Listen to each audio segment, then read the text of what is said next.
I'm back for another video. What's up, everybody? It's me, Erica, and we are down here for another video. Otra. Do you guys hear the do you hear the hummingbirds? You probably can't. You don't have a hummingbird feeder. So they be in the tree like that's right outside of my balcony. You've seen it. It's just a tree. I have a bunch of trees in front of my balcony, which I love because it gives me like some level of privacy. But they play in the tree. The squirrels be in this tree right in front of me. Like, why are all the squirrels, all the animals? You know I'm Snow White. Y'all know I'm Snow White, right? The animals. The other day I was in the river and I was telling the ducks to come to me and I was just doing like that and they were just coming. My son was like, "Why are they just coming to you?" And I was going like this. I was like, "Come on!" It was two ducks and they was just going like this and waddling towards me. And then I put my hands down and then they went the other way. My son was like, "Why didn't you keep calling them?" Cause they got their own free will. They can go the other way. I was like, "Come to me, come to me, come to me," and they were just waddling towards me. I don't know if it was the see, and because the nails, the kids be looking at me. My son be like, "Little kids be staring at you," and I said, "Probably because I have on a lot of jewelry and it's sparkly and it's like, woo, look it." And he's like, "No, the kids be looking at you and they be staring at you." I'm like, because they know, and they just be smiling, and then the parents be like, looking like, why is my child just staring at you? I get that a lot. Like children and animals, children and animals.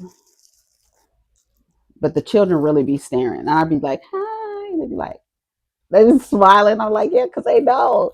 I'm not telling you, I trust those divine creatures more than these adults. I trust the things that they just got here, so I'm gonna trust them more than I trust the adults that have been here.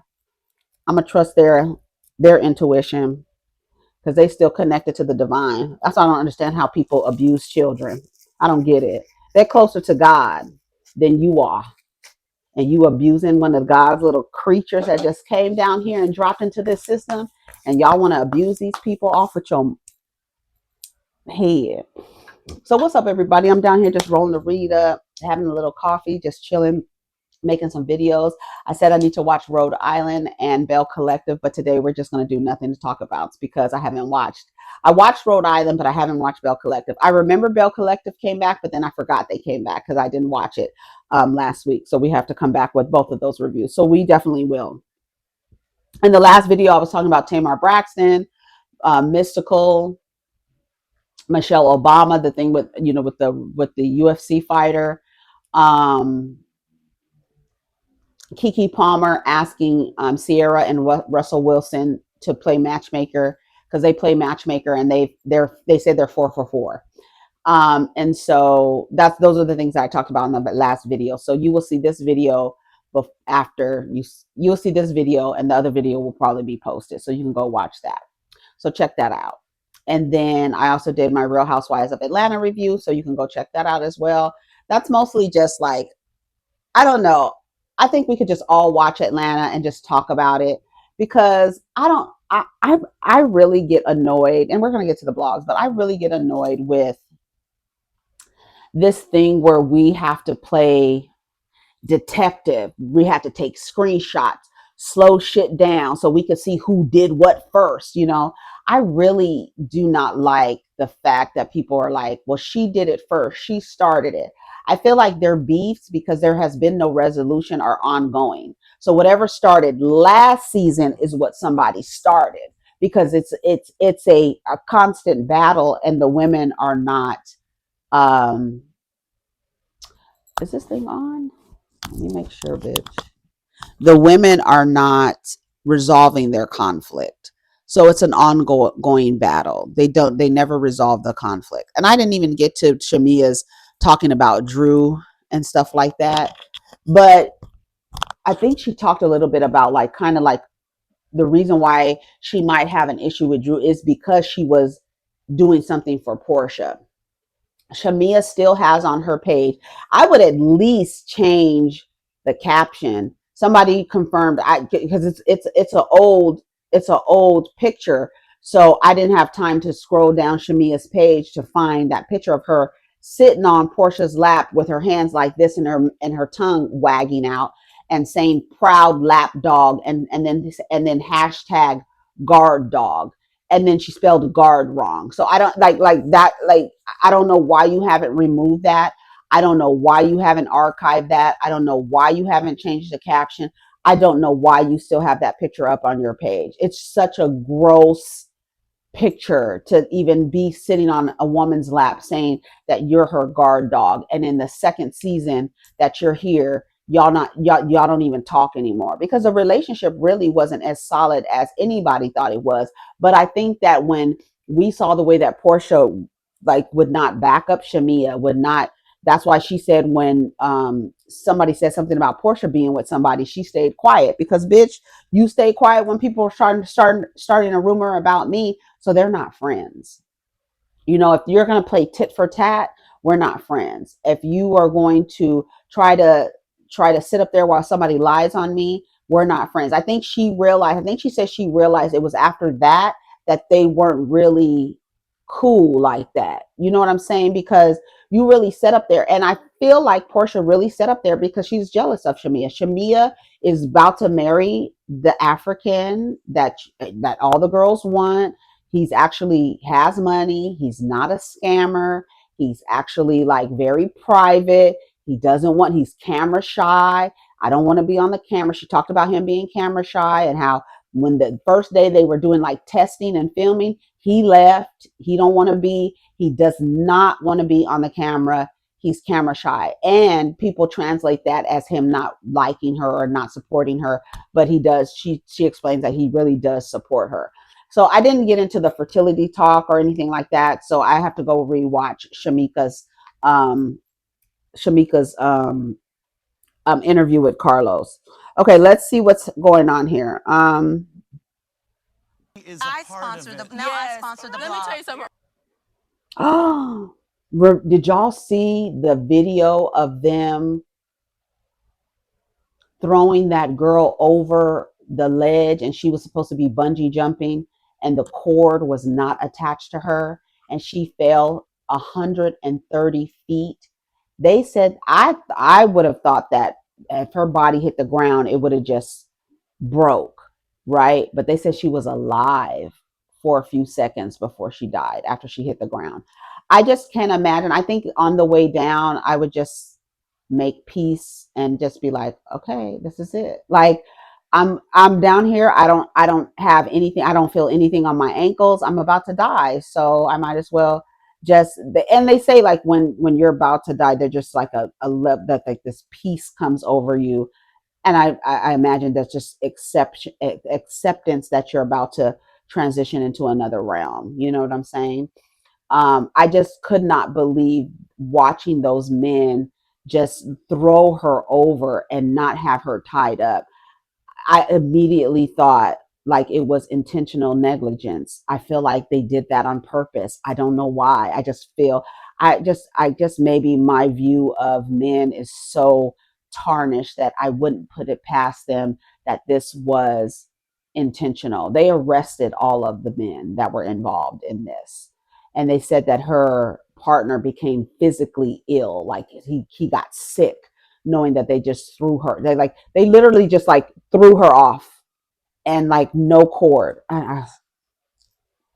So they said new details have emerged in the bungee jump gone wrong, revealing 21-year-old was still alive after the 130-foot fall.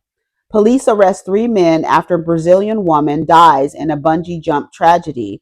Workers failed to attach the safety cord before the 131-foot drop. She reportedly wrote ahead, "Who was the crazy person who let me jump off a bridge?" It says that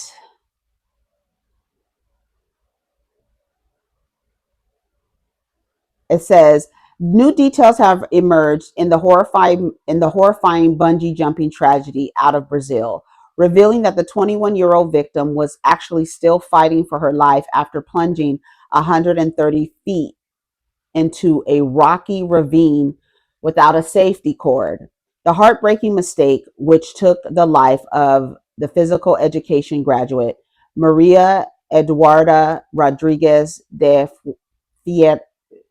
Freitas, Freitas, also known by her family as Duda, was captured in a viral video that has shocked the internet. Reza Diaz, a nurse who happened to be at the abandoned skeleton bridge in Sao Paulo, state when the nightmare unfolded, she said she scrambled down the treacherous, steep, and muddy, slick slope, tearing up her hands just to get to the young woman. When she reached Maria, the nurse found her with a weak pulse, dilated pupils, but she was still holding on in a desperate attempt to keep Maria conscious. But of course, she died of her. She died of her injuries. I'm sure her injury. I'm sure her organs were just done with. Ever since that Fresh Prince episode when Trevor died from bungee jumping, I promised myself not to do it. I'd be so pissed off once I got to heaven.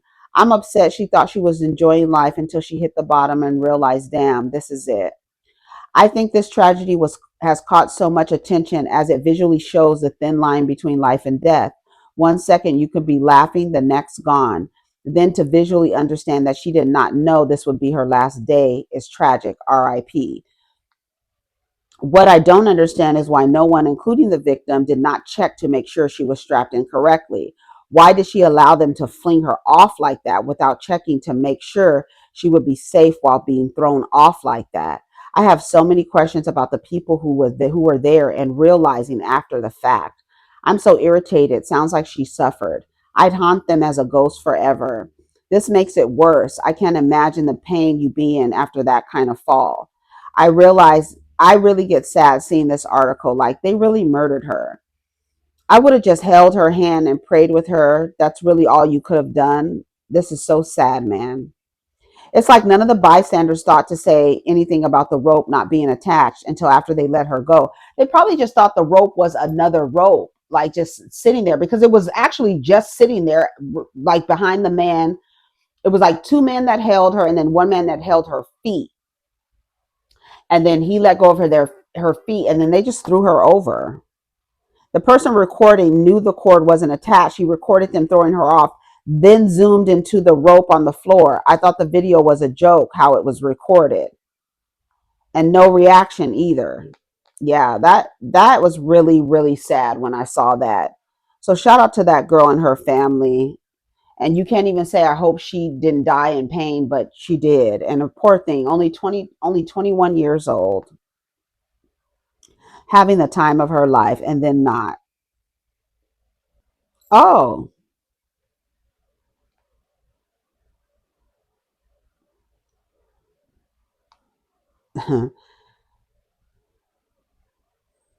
what?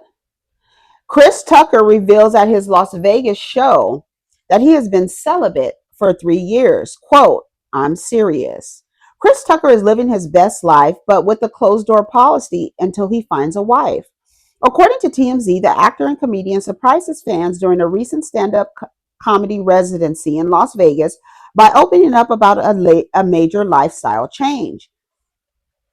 Performing to a sold out performing a sold out weekend set at the Encore Theater at Wynn, Las Vegas, the 54-year-old Rush Hour star revealed that he has been entirely celibate for the past 3 years as he shifts his focus towards finding a serious long term relationship.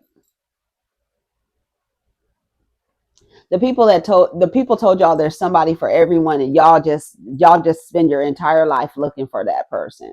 They tell you, what do they tell y'all also? Everybody, there's someone for everyone, and we are creatures who want to be coupled up. That's not true. We are creatures who desire community, not to be coupled up. That's not it.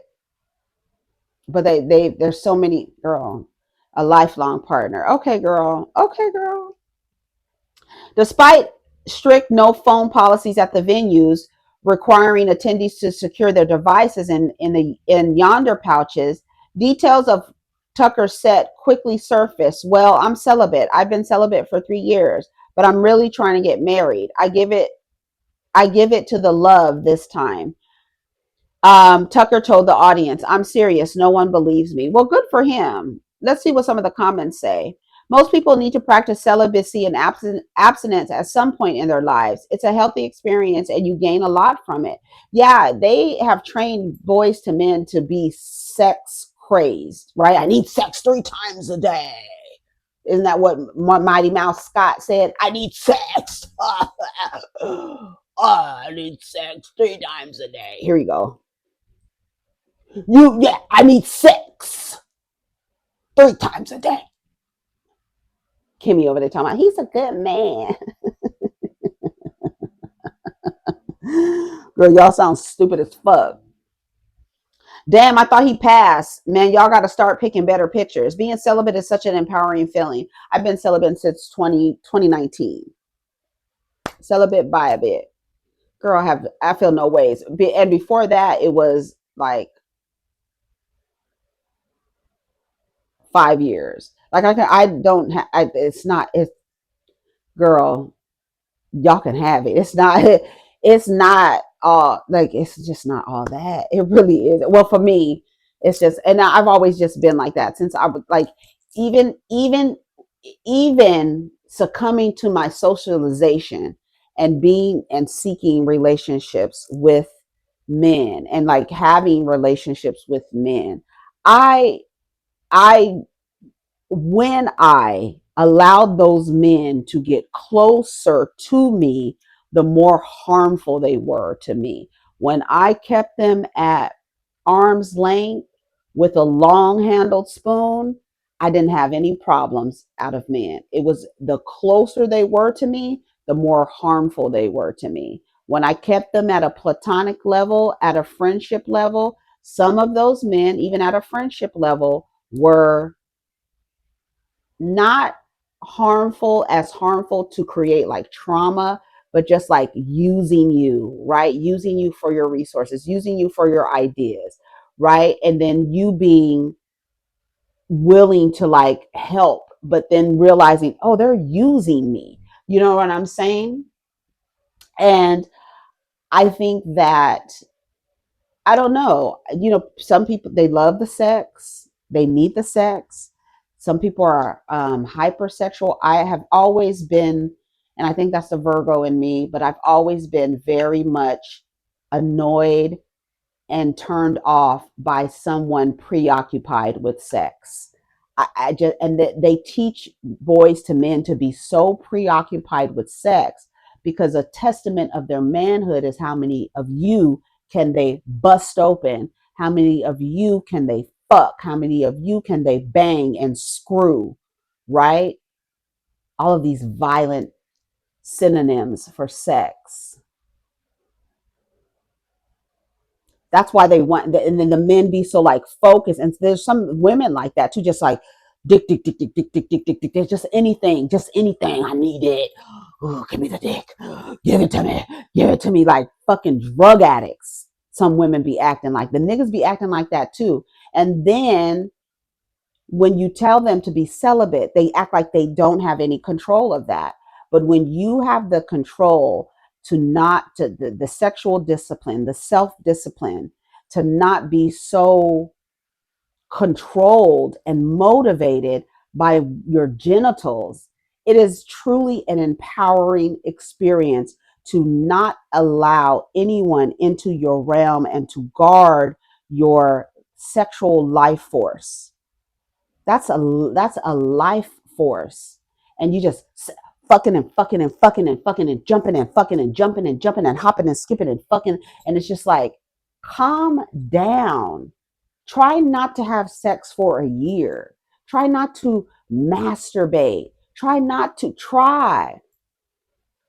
Some people cannot do it. Now, I'm all about self-improvement, masturbation. I'm all about that. Go forth. And some people say that you can't masturbate when you're celibate. Design it the way that you want to design it. And celibacy is like kind of like a religious, like I'm going to be celibate, and it's kind of like a religious abstinence would be the word for like out of the religious context, right? I'm taking a vow of celibacy. You understand what I'm saying? So, yeah. What else is going on? Let's get the reefer out of the roller. So I'm all caught up on I'm all caught up on from. I'm all caught up. I gotta cancel it today.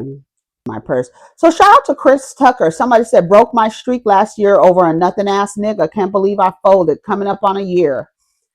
So once you get past the first year or so, it becomes easier. For women, that's the reason why men want to control women, because they are living in a society where they have no control over their sexual urges, and women are able to control themselves. So there's a jealousy there that you can do what I'm unable to do, or I haven't even committed to doing. You're able to. Women can go years and not be affected by, unless you're like hypersexual and what do they call it? Not hypersexual. I forgot what they call it when they say y'all not sexually active, not hypersexual. Uh, I don't know. Like you have a like you have an appetite. Like it's something that you need it to fulfill you. Women, there's some women that act like that. 2019 for me, I'm all for it. I'm all for abstinence. I'm all for celibacy. I've taken a vow of celibacy because I've devoted the rest of my life to God. That's the path I'm on. Oh, you have no. I'm devoted to God. I'm married to God. Where's my ring? I have a very thin ring. Y'all probably see me wear.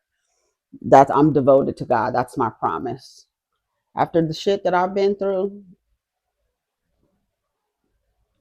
and the crazy part that you didn't even have to go through it. I'm telling you, girl, if I was in Los Angeles when I met the boy's father, he would have never had access to me. Mm-mm. It wouldn't have been no you about to be the father of my children type of tea at all. I was really vulnerable. I was really in a vulnerable state in a new city, no family.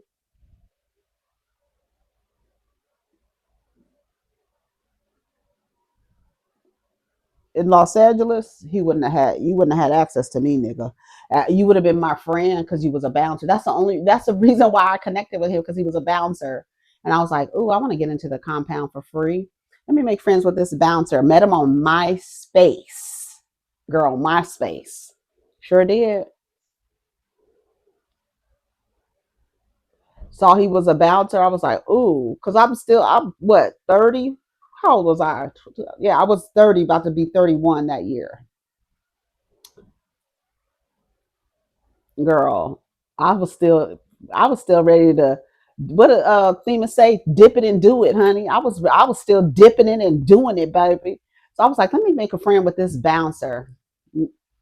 Now he's my baby father, girl. Baby, he's not my baby father. He's my son's father, not my baby daddy. That's just my baby daddy. That's just my baby daddy. Remember that song? I don't know why it's not rolling. Okay, let's see what other stories. What was this? I wish I would put what city these things are happening in. It said dad shot trying to confront daughter's bully, 19-year-old charged. 19-year-old Jerry Huggins recently accepted a plea deal, pleading guilty to reduced battery and weapons charging for shooting Corey Bro, a father who was trying to defend his daughter from being bullied. I remember there was this ugly boy. Oh my God, he was so ugly. He was so ugly. He was scary to me. He was so ugly. And I think he liked me, and then he started bullying me. He started not bullying, but just antagonizing me. So of course I told my family. I wouldn't keep stuff like that to myself. I told my brother. Right, my brother's 6 years older than me. I told my brother. I was in. I had to be in the ninth. I was in the ninth grade, so I was like around 14 years old. This is when I had moved back home from my dad's. I still was on the bus because I was going to a junior high school in the valley. So because I didn't want to go to the high school that was in my neighborhood, because I knew like the teachers, I knew people that were there. So I wanted to go to school where nobody didn't know me anyways. So I was bused to school, and then this boy on the bus, when I tell you he was so ugly, a black boy, when I tell you his face was so ugly to me, he was so ugly. When I tell you he was ugly to me, woo, girl, he was so ugly. My grandmother would say, every crow that thinks their baby is the blackest. Every crow thinks their baby is the blackest. I'm sure his mama thought he was the bee's knees, but that motherfucker, the way he looked, I could still see his face. He was just ugly. Like, his face was ugly to me. And he started antagonizing me, bullying me. Now, I have a mouth, but he was just getting real, like, I don't know, it was just weird. Like, the energy got really weird. And I'm real sensitive, and I just, there was something about him that was just getting really weird. So I told my brother. My brother came down to the bus stop. He would meet me at the bus stop every day. My brother, he would meet me at the bus stop every day. And then he even confronted, then I was like, that's him. And he confronted the dude, and he was like, yo, and he was like, you need to leave my sister alone. You need to stop fucking with my sister, or I'm gonna come up here every fucking day. And my brother had this truck. He had a Toyota. Remember back in the day when the niggas used to ride the Toyota trucks, and they used to lower the trucks and put rims on them, and they had the speakers and shit in the back. My brother had the whole little shit. And the back of his Toyota said toy on it. He took off the rest of the letters, and it said toy. I forgot. I think he had a personal license plate too. But anyways, he had all the boom. He had the booming system, and he would run through, and his car would be super duper loud. And I don't know if he had a gun at that time, because he would have been about 20. Yeah, he would have been about 20 years old, 2021. So I don't know if he had a firearm about around that time, but he would come to the bus stop. And I imagine, like, today, like, you just don't know who has guns. That's the crazy part.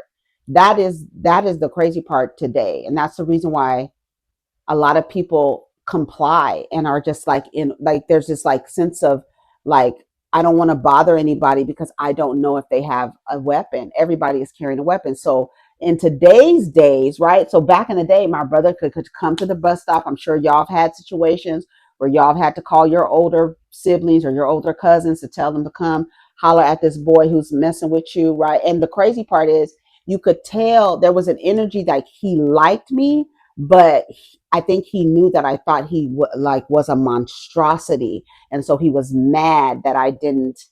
Because I'm very social. I'm very social. I talk to everybody. I'm making jokes, and people get a certain way when you joking with everybody and you kind of don't joke with them. But you ugly and you look crazy as fuck, and I could tell that you like me, but because I'm not interacting with you, you're now hating me. I remember, I just remember just thinking about somebody being bullied, and me, what the time that my brother had to come down to the bus stop and was like, yo, stop fucking with my sister. Like, my brother was like, and the dude was like, oh, and he had a brother, and his brother was actually a little bit more attractive than him. I don't remember. He had a brother, and his brother was like, yeah, you need to leave her alone. Like, he was like, to my brother, like, looking at my brother like, yeah, you need to leave her alone. And eventually he left me alone. And I think eventually he stopped going to that school, because I don't remember him on the bus anymore. And I don't even remember him in the yearbook. And I just went through that. I just threw that yearbook away. It was in the ninth grade. And remember, I told you, in the ninth grade, I went to two schools. I got out of junior high school, and I was in high school, and I lived with my dad. But then my stepmom was a step monster. And so then I had to leave because my mom and her friends was going to get in their Volkswagen and come down there and whoop that lady's ass. So I had to leave. My grandparents came and got me. Remember I told y'all I broke my ankle playing volleyball. Was it volleyball or basketball? I can't remember what sport it was. It was volleyball. And no, it was basketball. It was basketball. It was a basketball. Because I remember I went up like for a layup, and when I came down, I rolled my ankle, and I ended up with a hairline fracture. And then the next day, my ankle was so swollen. And then my stepmother was like, well, if you're going to stay home from school, then you need to clean up this house. And she was a horrible, horrible homemaker. Like, she's not like a homemaker type of woman, like, at all, like, at all, like, it, like, at all. And so she was like, "You clean up this house." I was like, "Clean up this house." She used to close the kitchen. Bitch, when I would come home from school after getting from volleyball practice or basketball practice, she would tell me that I couldn't make myself anything to eat. I couldn't. The kitchen was closed. Bitch, the kitchen was closed. I would come in, the kitchen would be all dark with just the light on the thing, and I would be like, "Damn, I can't even eat." I was so malnourished. I was breaking out all over my face, just not eating the right food because I was eating food from school and stuff like that, and that would be all I was able to eat. You know what I'm saying? Like she was awful. She was awful to me. And then that day that I hurt my ankle and she told me to clean up the house, I was like, girl, this lady is crazy. So I was like, let me call my grandparents. And they've been watching over me ever since. I got a picture of them up there. They've been, girl, they came and got me. My mom was like, you need to come home. You can't go back to school down there with your dad and his wife, because then we're gonna have to come out there and wear her out. So I had to stay home. And then I started going to that other school, and that's where the boy on the bus, when I tell you he was so ugly to me, oh, he was so ugly to me. I remember his face. It was just like he had these eyebrows that like came like over his eyes, like, and his eyes were like, I don't know. It was just, he looked like a monster to me. And he probably didn't look like that, but just, I was real sensitive and I could see people's faces like, like on from the people's faces are smiling, but you could see their faces like evil. And that's how I see people. When I see someone that is like, I could see their shadow. I could see their shadow, and I could see their shadow in their face, whether they're smiling or not. I'm very sensitive to that. So when I tell you when people's faces look contorted to me, that's what I be talking about. Like your face is off. Like I could see your face, but I could see your face behind your face, and that's coming through. That is the one that's coming through for me. So that's when I tell you when people wear masks, that's their mask is their physical face. And what I typically see in a person who is not on the right, they on a different vibe, I see the face behind their face. That's my gift. I don't know what you call it, but yeah, my grandparents came and got me. My grandmother was like, "What?" She told you to do what? And I was like, "Yeah, she told me to clean the house." And my ankle is really swollen. It looked like I had a tennis ball on my ankle, right? Because of course, your injuries get inflamed and it tries to protect. But I had a hairline fracture. I remember that winter. I was hanging out with my friends from my previous junior high school when I went to the all girls school, and I had a cast, on my leg. I had a cast on my leg, and I just never forget that woman telling me, "If you gonna stay home from school," because I was like, "I can't go to school today because look at my ankle. I could barely walk. Like it was really, really hurting." And I went to the doctor. I had a hairline fracture, and I had to have a cast. Yep. And I remember there's pictures of me. I'm sure I don't have the pictures, but I remember there's a picture of me in my friend's living room. And I remember my hair, and I remember I had on my like a white shirt with a black vest, and I don't remember what kind of pants I had on, but I remember having a cast on. I remember that picture, and we were like in front of it. It was like December. It was like a Christmas tree. Just a Christmas tree in her sala, my best friend. Yeah, and I had the cast on in that picture. Yeah, I would never forget that. So when you think about people bullying folks, like people have guns nowadays. And so you went up there to confront your daughter's bully, but this 19-year-old nigga had a gun. And that's why I want to know what city this was in, because he had a gun and he shot the person that was coming to like, protect you. And girl, that's why you got to be careful. And you think you're a father, right? I'm a father. I'm a man. I'm gonna come up here and teach these young niggas what it's all about and stuff like that.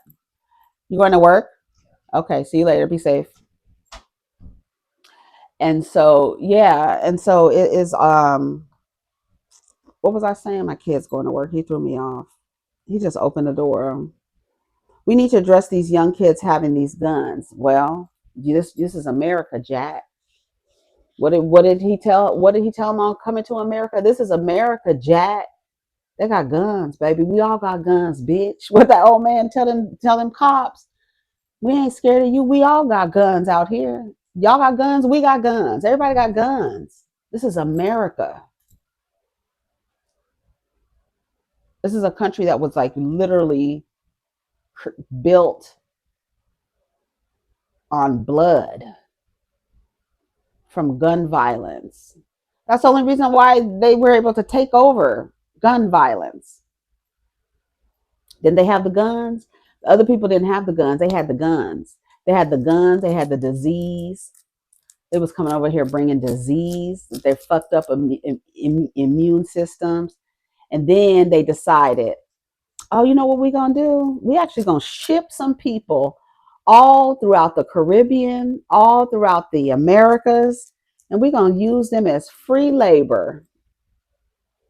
And then turn around and say they lazy. And then turn around and say they're the most violent. Girl, isn't that crazy? Isn't that crazy? And then for people to actually use it, I saw somebody in a thread saying, yeah, because y'all the most violent people. There's no way in the world that you could say black people are the most violent people as long as white people exist. Go look it up. Outside of the Mongols, the system of colonization, people, the system of colonization has killed more people than any other group of people in human history. Go look it up. Besides the Mongols, there's no way you could tell me that my people are the most violent people, and while you guys exist, the only reason why you think this is your motherfucking country is because you had a gun. And where did you get that powder from? That gunpowder from? Didn't they steal the gunpowder from the people, from the Chinese? Isn't that how the story goes? Then thought you was going to get free labor to build a country and then turn around and say, that's why what's his name got that neck shot. He was about to lie about being the most violent people. Then a white boy shot his ass in the neck. Girl, he was getting ready to lie about black on black crime as if crimes don't happen intra-racially. Girl, we running, shout out to Charlie Kirk, we running neck and neck for black on black and white on white. Go look at the percentages. They're not too far from each other. Y'all killing each other just as much as anybody else, any other group of people, if not more, because it's more of you. You try to say, oh, they only make 13% of the population and they're the most violent. No, we're not. That's a lie. Another lie. Another fucking lie. And every time they say it, you should say that's a lie.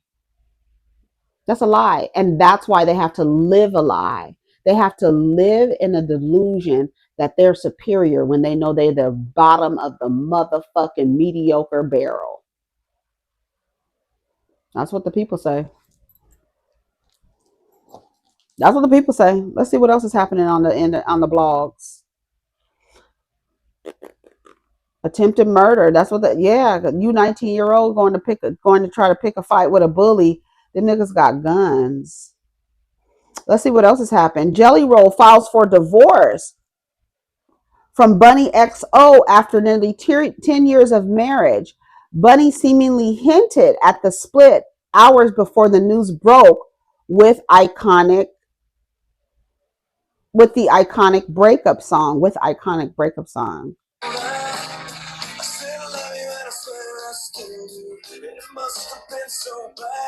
This is how you remind me of what I used to. Act like you said sorry. Who's being a different story? This time I'm mistaken. For hitting you a heart breaking, and I've been wrong. Hey, I've been down to the bottom of an empty bottle. Yes, go. Then my hands scream out, we having fun. Yeah, yeah. You remind me of what I remember. This is my song.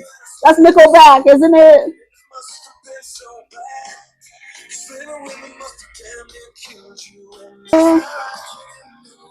Yes. That used to be my song. Jelly roll. He was a big old jelly roll. He looked like one of them little Debbie jelly rolls. He sure did. He lost his weight. Them niggas, when they lose weight, baby. When I tell you, you saw Vincent Herbert when he lost weight. What he do? What he do? I caught the boy's father on his end of his weight loss journey. He thought he was the shit, baby. He thought he was the motherfucking shit. Them niggas who is big as a jelly roll and they end up looking like a beef jerky. Big one of the beef jerky sticks, a Slim Jim, they turn around looking like a Slim Jim. They get real cocky. They already cocky. They already think the world revolves around them. Let them get little halfway cute, girl. Girl, Jelly Roll, and I don't know if he's on the GLPs. I don't know what he's on, baby, but the baby boy has slimmed down with that crazy smile on his face. I'll tell you, Jelly Roll has the craziest smile. He look when he smile, it looks like it's like hurt. His smile looks like it hurts his eyes. Like he just looks like his eyes look like they're like the smile doesn't reach his eyes. It's like a fake smile. Every time I see Jelly Roll, his smile just looks so fake to me. I'm like, his eyes just look like they're like, and I don't know what it's from, but his eyes are like this, and he's smiling like this, and it looks real crazy. If he looking real crazy, I'm like, girl. Jelly Roll files for a divorce. Ain't that some shit? Singer Jelly Roll filed for divorce after, him and K Michelle on the same country music label. They are. She said it. She said, did y'all hear her? She said her, Jelly Roll, and somebody else. Jelly Roll has filed for divorce from his wife, Bunny XO. She has a podcast too. She does really good podcasts. She has like, they say she's really good at talking to the people. Oh, I wonder what her podcast episodes are going to be about now. Court documents show Jelly, born Jason. I love that name, Jason. Bradley Deford. What is his name? DeFord. Jason Bradley DeFord filed in Tennessee back in May, honey. Additionally, sources told TMZ that the divorce was a mutual decision by the couple in a private family matter. Hours before the divorce, news hit the internet. Bunny XO born Alicia Andrea Carter seemingly hinted at her split. While taken to her Instagram, she posted a video of herself singing to an iconic breakup song, Nickelback's How You Remind Me. I told you that's my favorite song. That's one of my favorite songs. She captioned the post banger with a lip kiss emoji. She shared the feed post on her Instagram story, child. And then she started another post in a sultry snapshot of her in some satin pink lingerie, baby. Yeah. She said, this is how I'm gonna remind you, bitch. I was the bitch. I took your fat ass in. I've always been that bitch. When I tell you when I tell you the ego is crushed when an ugly nigga like to play in your face, an ugly fat nigga want to play in your face, girl. That's why you don't give niggas a chance. That's why you don't give them a chance when they outside of your standards. You do not give them a chance, because then you give them a chance and then they turn around and make you look like a goddamn fool. You got to remind them, Bunny XO. Bunny said, I'm going to come out in some pink lingerie. I'm going to come out in some lingeries, baby. I'm going to let you know, baby. This is how you remind me, bitch. I was that bitch. You was the jelly roll. Not me, bitch. Girl, Bunny then, let me get back to my accent. Let me see how I can get back into my accent from Tennessee. Bunny then reposted another user's post that read, come here, let me show you what love feels like. Over the song she played, J. Cole, Jeremiah, what's his name? Power Trip.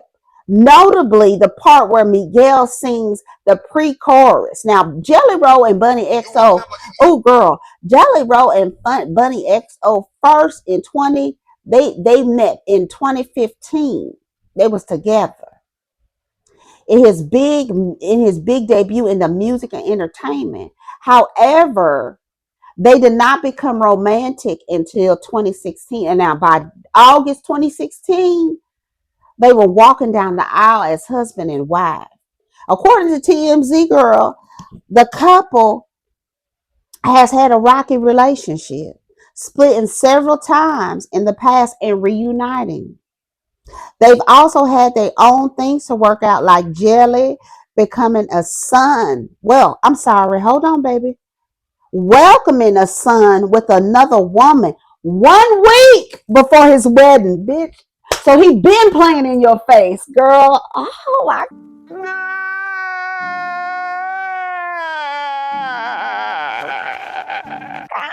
buddy, no, buddy, no. Oh, bunny, no. No, bunny. I scratched my forehead. Now it's going to be some scratches. It's going to be red on my forehead now because I scratched my forehead. Girl, it says, hold on. Let me get this straight, girl.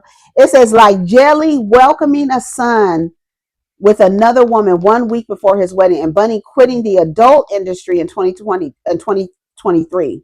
She previously worked as a sex worker, from stripping to being a high-end escort. That's what I'm telling you. And she gave that big nigga a chance, and he's been playing in your face since your wedding. A week before your wedding day, he got another bitch pregnant.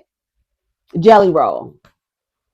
Girl, ain't no way. Let me read some of the comments. Girl, Bunny, I'm sick of you. Girl, here, shout out to Rodney the Voice. He said DJ Mustard did the same thing, got skinny and changed. Vincent Herbert did the same thing. They always get skinny and switch up. That's why you don't give that. That is the precise reason. Let them find them when they skinny. If you like a man to have a certain figure and then you go out and you be with a big ass nigga like that, and I'm not talking to the girls who like the big niggas, because some of the girls love a big nigga. They do. They love a teddy bear. They love to get snuggled up. They love it. Girl, just like the niggas love the big girls. So I was on the river, girl. Girl, I didn't tell y'all this story. I was on the river the other day, over the weekend, and there was this couple. It was a black couple. She was big. She was a big girl. I was like, okay, big girl. And he was a nigga. He had his locks and everything. His little, fisherman hat on with a jersey on. They just in the water, loving on each other and hugging on each other. And I'm just sitting there, with all the people. We all on the river, right? So I come down. Hold on. So they was on the river, right? And then when they was about to leave, he was trying to get the niggas always trying to get eye contact with you. It don't matter who they with, it don't matter how many people they with. Some one of them niggas is trying to get eye contact with you. It's like they want you to look at them. They want you to look at them because I think they think everybody is a dick worshiper. They assume that everybody's a dick worshiper because there's so many people that be like, every woman wants a man. And then that's just simply not true. So I think they think everybody is a dick worshiper. And when you're not giving them attention, like I told you, that man at the park, he was doing all that hollering. He wanted me to look at him. They want you to look at them. So I'm in the water. They right over there in the water. Big girl, right? She got her bikini on. She doing her thing. The people, it's all kind of bodies out on the water. Ain't nobody, it's what you see in your phone. It's just, that's not the real people in their life. Everybody's body is out in the water with their bikinis on, with they thongs on, everything. Booties just rocking everywhere. So they, doing their thing, talking, they close to each other and they talking and stuff, and, standing up in the water and just splashing the water around them. And I'm doing the same thing with my sons. We in the water. My son is rubbing sand on him, talking about exfoliating. He's exfoliating. And we saw the gold flakes because, we in Northern California where the gold rush, right? And so in the sand, you could see flakes of gold. It's so pretty. It is so pretty. And he's picking up the sand, and we found a little sifter on the beach, and we were sifting, and you could see all the little gold flakes, like gold flakes that were like a pretty big size, like square, like gold flakes in the water. You could see them so pretty. Anyway, so they doing their thing, and I come, I'm going in and out of the water. I come back, eat, smoke a little bit, go back to the water. You know what I'm saying? And so I'm in the water. I didn't want to get too. I didn't want my coochie to be cold. I kept telling my son, I don't want my coochie to be cold. They were like, come more down. And I was like, I don't want my coochie to be. That water was cold, and I didn't want my coochie. I didn't want my hot pocket to cool down. So I'm in the water doing my thing. I'm sitting down, sitting down at the shore, just letting the water in, rubbing sand, exfoliating and stuff. And the nigga kept looking like it's like so crazy that they want you to look at them. So by the time I'm back up by, on our towel and stuff like that, and I'm chilling, they look like they about to leave. They walk away. He looks over, like he just like glances at me and looks over real quick. And I just divert my attention. Like I just happened to look over there, and then he like looked and then it was it was like a millisecond. And I'm looking back in my direction, minding my business. This nigga came back without her, came back to the thing. And I was so glad my son, because I was laying there by myself, and my youngest son, he had gone down, down the shore. So he was walking back. The nigga walked, I'm looking straight. I got peripherals like Kobe Bryant and Magic Johnson. So I'm sitting there and I could see him in my peripherals.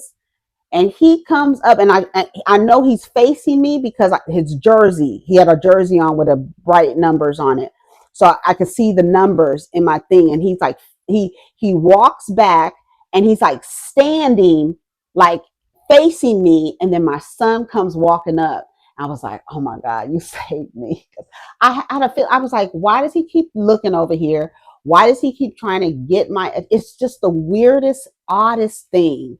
And then she walked away, and when he came back, and then he stood there for a second, and I'm talking to my son, never looked at him, talking to my son.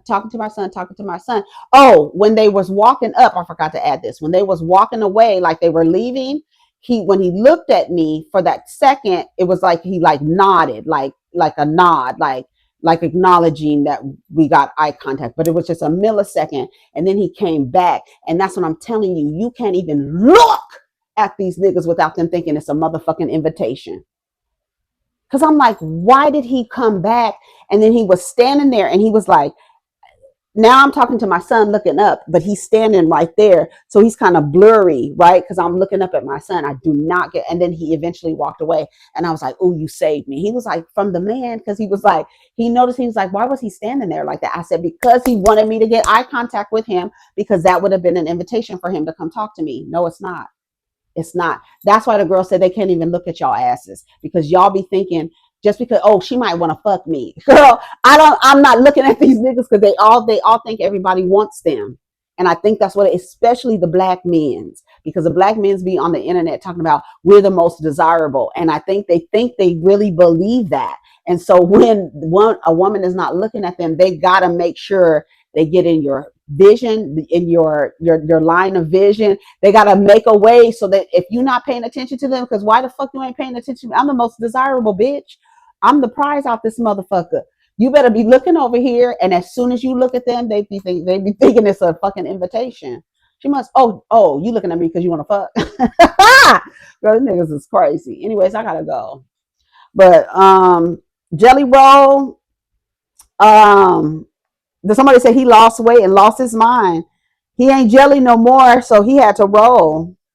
Just like Mustard, they got skinny and switched up. She held him down at 500 pounds. Imagine having a husband that cheated on you, and you chose to forgive him just for him to divorce you 10 years later. Y'all not reading I don't see anybody talking about how, here we go, how he had a whole baby on her a week before they got married. He was cutting up even when he was big. Skinny ain't got nothing to do with it. That's what I'm saying. So he been playing in your face. Bunny, God damn, Bunny. And you supposed to be better than that, right? But them strippers, a lot of them strippers, they begin with them big nickels because they got a little, they do it when you got the coin. They do it when you got the coin. They do it when you got the coin. The niggas be having the coin. But then you be, girl, just don't give the ugly niggas a chance. I'm telling you. If the man is unattractive to you, do not give him a chance. Like, some people are attracted to big people, period. Full stop. But some people are not. And If I am not, I'm not going to give you a chance if I'm not attracted to you. I also need to be physically attracted, like mentally attracted, emotionally. It has to be a whole little situation. You got to be, I'm a Libra rising. So you definitely got to be easy on the eyes. We love a pretty, it's all right in here for the Libras, baby. So you can't be looking crazy. That's why I could never understand. And then when you give a ugly nigga a chance, I was this close from giving an ugly nigga a chance, and then he did something. I was like, see, thank you, Jesus, for giving me a sign, because that's why I didn't give your ugly ass a chance, motherfucker. Somebody said they made it through thick and thin. Yeah, I'm about to. Okay, okay, I gotta go. Take care of each other, y'all. Protect your energy. Don't give the ugly niggas a chance. Don't. Don't. Yeah. Okay, I gotta go. Take care of each other, protect your energy, and then we'll get down in the comments. Peace. Okay. Oh, yeah. Okay. I know you think that you know.